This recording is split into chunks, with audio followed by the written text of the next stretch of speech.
Suprema dio el visto bueno a la provincia de La Rioja para llevar adelante su plebiscito este domingo. Sobre ese tema, sobre las disidencias de interpretación del derecho en la Corte, en distintas instancias, sobre lo que se llama interpretativismo, estamos con un experto, Andrés Rosler, abogado por la Universidad de Buenos Aires, doctor en Derecho por la Universidad de Oxford, profesor de Filosofía del Derecho en la UBA. Muchísimas gracias, Andrés. Gracias a vos, Luciana, por la invitación. ¿Qué es el interpretativismo? El interpretativismo es una filosofía del derecho que ahora se ha vuelto una práctica, porque hasta hace poco era solo una teoría, al menos entre nosotros, y que en los últimos años, creo, en los últimos 20, 30 años, se ha vuelto una práctica.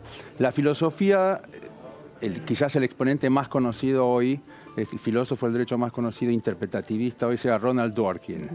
Y él pensó esa teoría teniendo en cuenta la práctica jurídica de los Estados Unidos, donde es muy difícil cambiar el derecho, se basa fundamentalmente en el common law, y tienen una doctrina de precedente muy estricto. ¿Qué es una doctrina de precedente?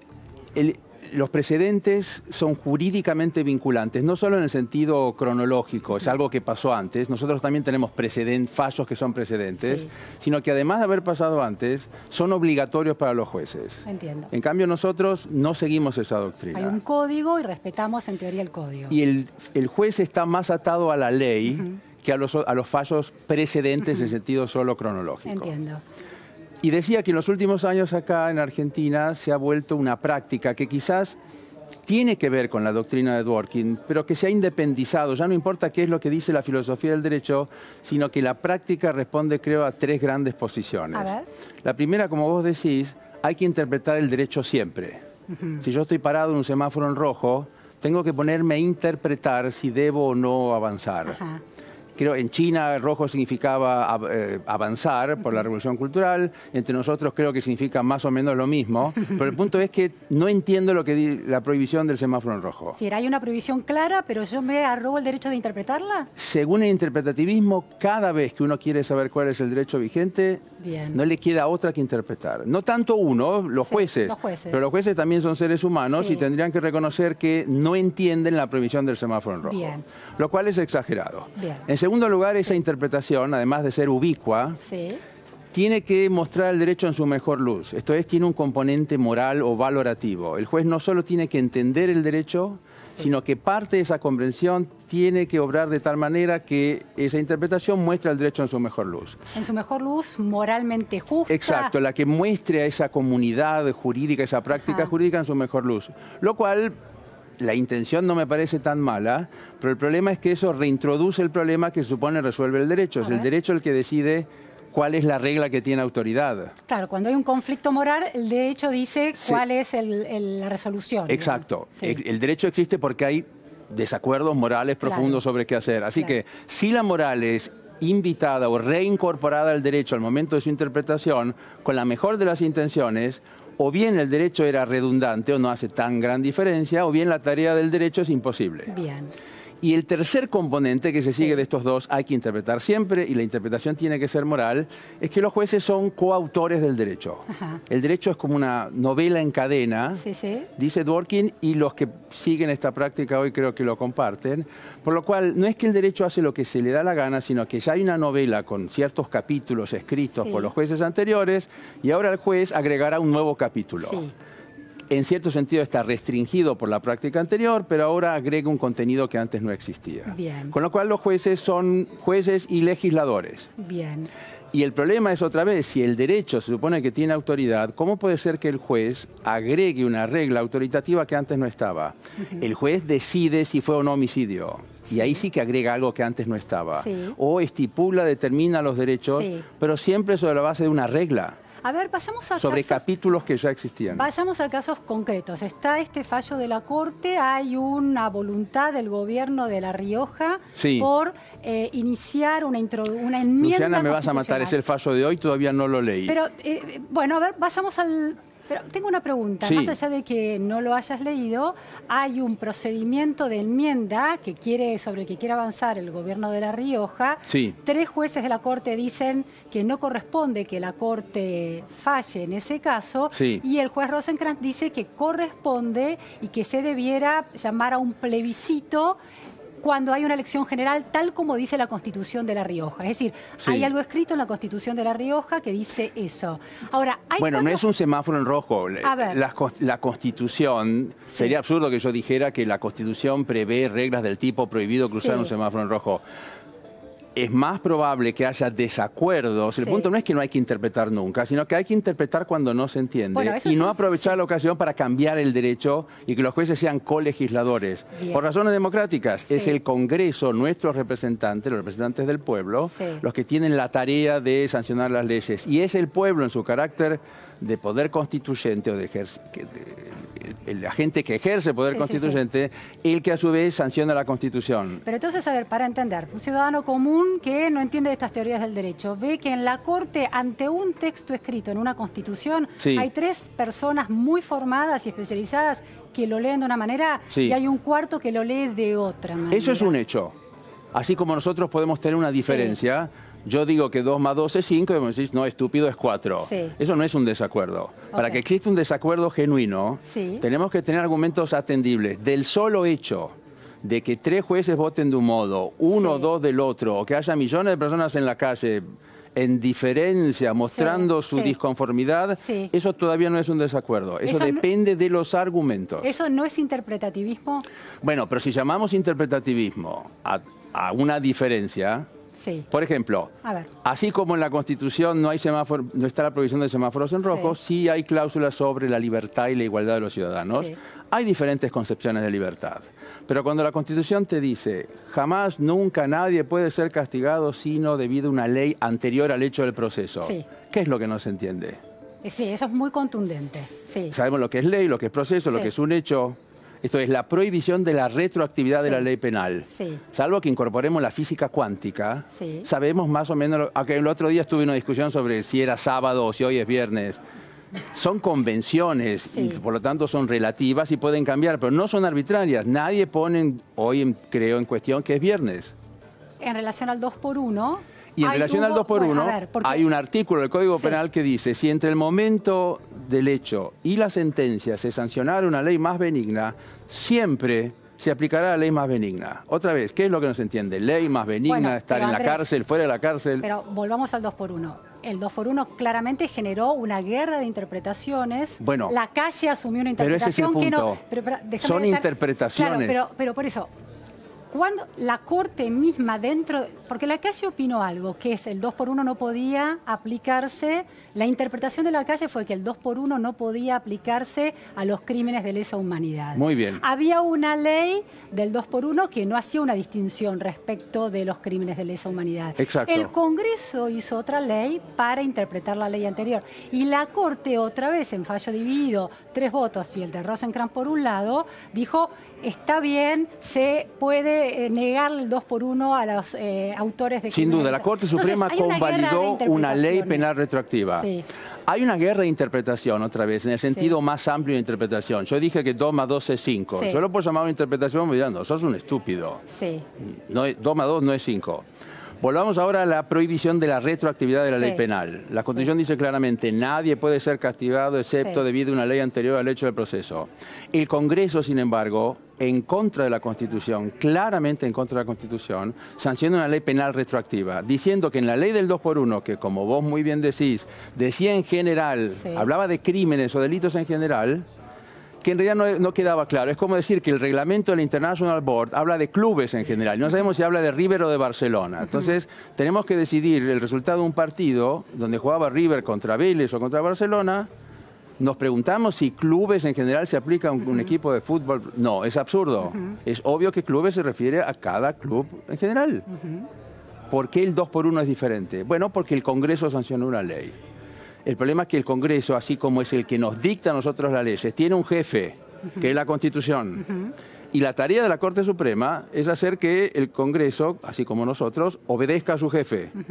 El problema es que la Corte convalidó la ley penal retroactiva, diciendo que, tal como dice la ley de interpretación auténtica, o la ley retroactiva, el Congreso decía que estaba interpretando el 2x1. Pero otra vez, ¿qué es lo que no se entiende del 2x1? Ni siquiera el Congreso puede hacer lo que se da la gana. Entiendo. En la ley del 2x1 era 2 más 2 es 4. Estaba claro que... Todos los delitos... Ahora, La Corte entonces está, de alguna manera, violentando la Constitución. Perdón, excluía los delitos de estupefacientes y luego fue declarado inconstitucional porque eso violaba, entre otras cosas, el principio de igualdad.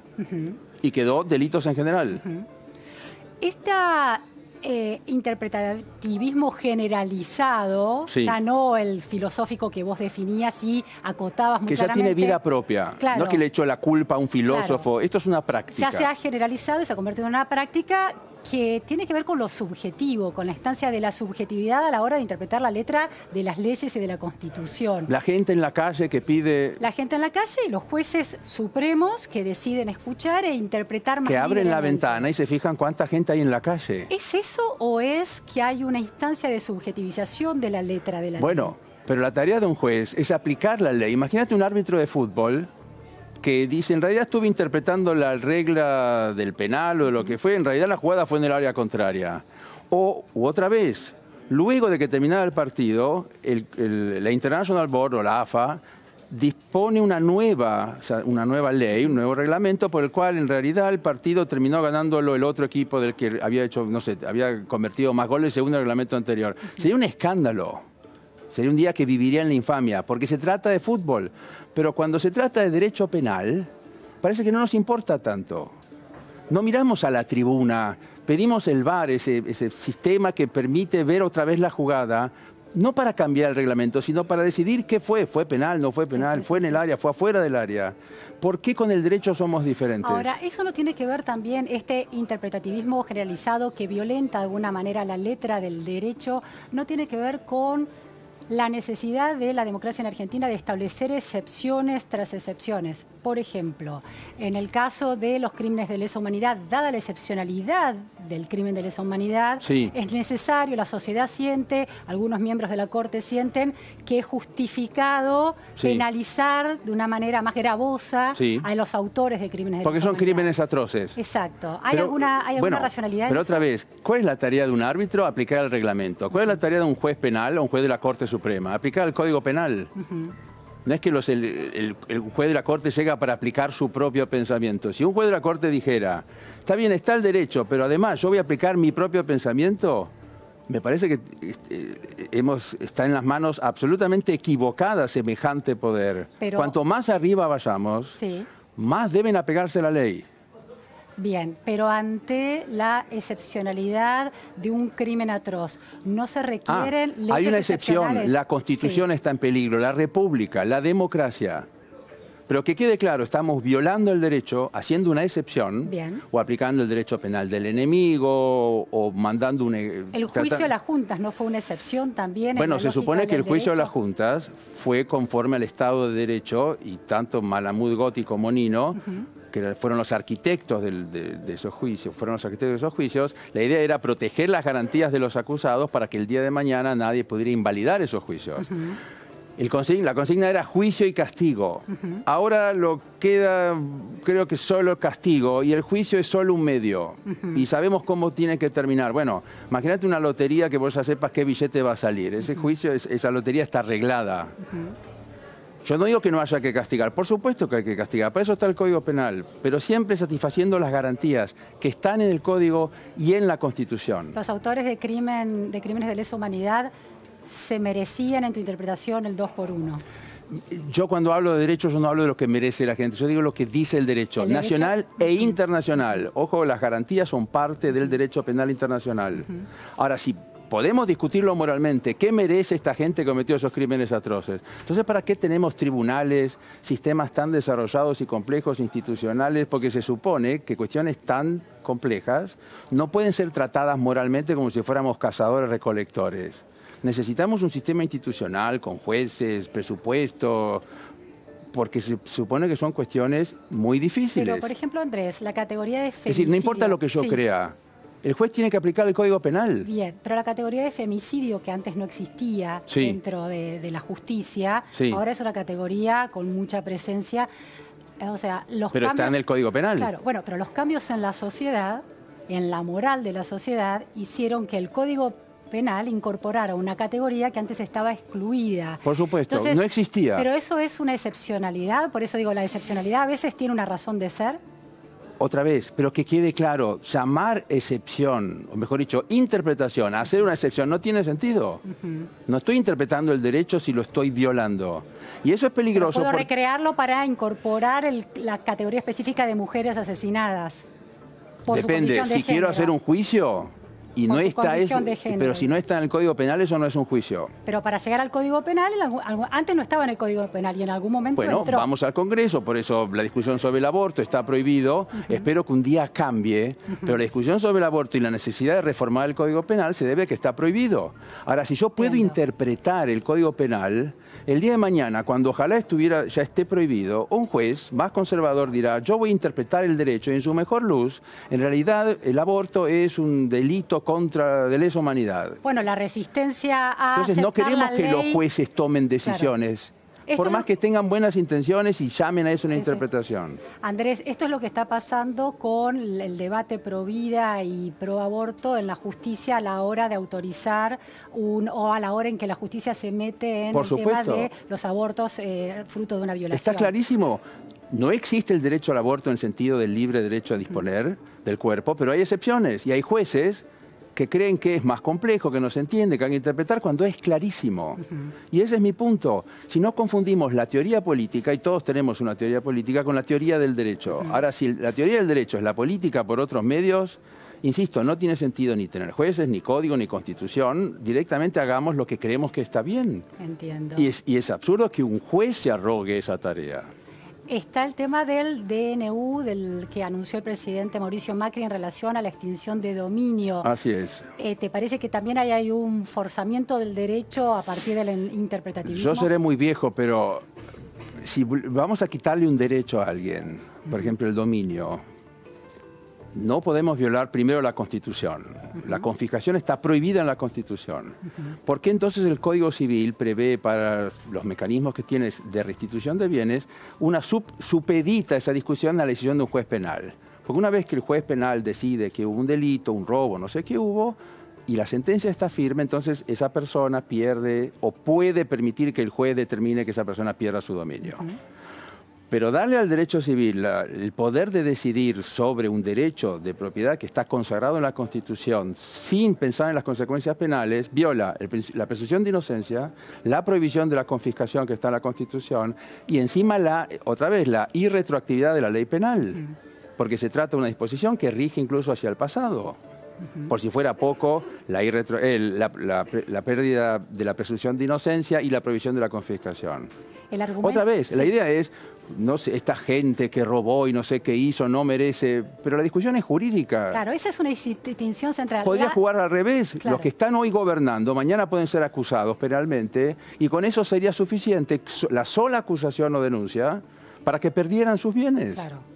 Entonces, creer que hay una persona apropiada a la cual le puedo violar sus derechos, o que di con el villano apropiado, con el cual, bueno, no me importa tanto si utilizo o no el razonamiento jurídico, es precisamente haber abandonado el razonamiento jurídico. La distinción entre la moral justa y la indignación moral, e inclusive la reparación evidente de una atrocidad, le gana al derecho, pero el derecho... Se llama Palacio de Justicia y algunos países lo llaman justicia, los jueces... Pero eso confunde. No es la justicia, es la Constitución lo que tenemos que aplicar. La justicia es una tradición que seguimos de la Edad Media, pero en la Edad Media no había los conflictos que tenemos ahora, no había un poder legislativo declarado, no tenían democracia ni poder constituyente. Entonces esta idea interpretativista es un regreso al pasado, es una idea medieval. Modernamente, si queremos que el pueblo se exprese, necesitamos Constitución, ley y que los jueces cumplan con su trabajo, que es aplicar el reglamento. ¿Por qué pensás que la Corte siempre con la disidencia de Rosenkrantz está insistiendo con esa mirada sobre el derecho? Bueno, la Corte, dado que tiene el poder normativo de decidir sobre la constitucionalidad, dado que cualquier juez puede hacerlo, y la Corte, por supuesto, es el tribunal máximo, en última instancia tiene este detector de constitucionalidad. Pero ojo, lo cual en general es una cuestión política. Si una ley va o no en contra de la República... Pero ojo que la Constitución también tiene derechos, por ejemplo, el de la irretroactividad de la ley penal más benigna. Entonces la Corte es un órgano que atiende dos ventanillas. A veces te puede atender en la ventanilla política, pero ojo que a veces actúa como tribunal de última instancia penal, de tercera instancia o segunda instancia penal. Entonces, si yo voy a una ventanilla, quiero que me atiendan, si es un kiosco, quiero que me vendan golosinas. Si es una tintorería, quiero que me den el saco. Ahora, si la misma persona atiende la tintorería y el kiosco, quiero que se comporte teniendo en cuenta qué ventanilla está atendiendo. Que no es la política. Y la Corte Suprema tiene que saber, ahora voy a vender cigarrillos o voy a entregar el saco que me dejaron para limpiar. Y no puede ser, porque se trate del mismo órgano, que diga, bueno, dado que yo te vendo cigarrillos, si querés también te doy un saco. No, no, la Corte tiene dos funciones a la vez. Quizás fuera mejor, como en otros países, tener un tribunal constitucional que tiene sus propios problemas.